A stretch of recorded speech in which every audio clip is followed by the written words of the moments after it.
Craig Pontey from Ray White Double Bay. Thanks for joining the Carpool series of Soho. Mate, yeah, it's good fun. I'm quite looking forward to it. I'm a bit excited, actually. Lovely.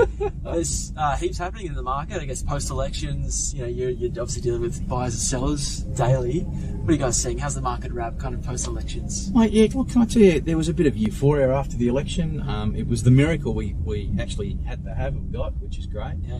I think the alternative would have been pretty diabolical for the market generally for a short period of time, but no change has been a good thing. Sentiment's definitely up, there's no doubt. I'm sure all my fellow competitors out there have seen a bit of a spike in the market. Yep. Since the government's staying the way that it is. The interesting part about it is it's brought back a lot of investor confidence. Before the election, the Labor Party was talking about getting rid of negative gearing and changing a whole lot of tax rules. Yeah. So none of that's now happening, and we've certainly seen that investment market in the eastern suburbs improve quite dramatically in the last 2 or 3 weeks.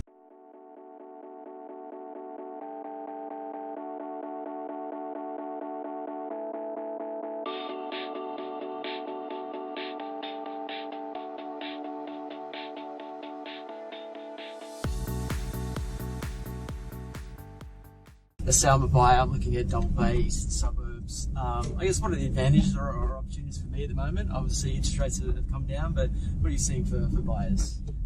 Yeah, look, I think people are out there looking to reinvest again. They're getting nothing on cash in the bank. Like if you've got cash at the moment, it's really not valuable in any way, shape or form. Yeah. So we're seeing people coming back and buying 2-bedroom units, in that sort of 850 to $1 million range. And people also buying things for kids again, which is good. So that activity in that investment market's been exceptionally strong.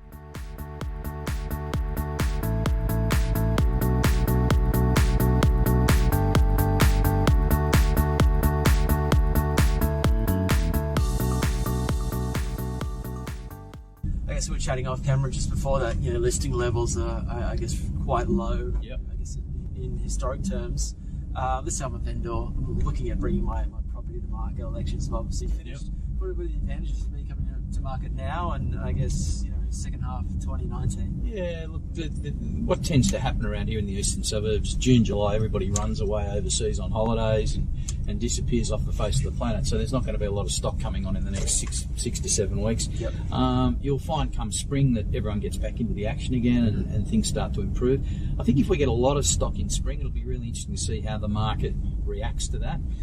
One of the reasons why the market's been holding up remarkably well, other than the no change of government, is the fact that there's been no stock around. Stock levels are off historically 30-35%, which is a lot. And when there's not a lot for people to pick and choose from, there's a bit of buyer frenzy out there because they can't see their way forward. Yep. So therefore, with little to choose from, it tends to maintain that pricing level quite well. So if we get a lot of stock in spring and it starts to sell, then I think the market will be okay. If we get a lot of stock in spring and clearance rates drop below 50%, then we might be up for some challenging times. So it's just sort of on that edge of that precipice.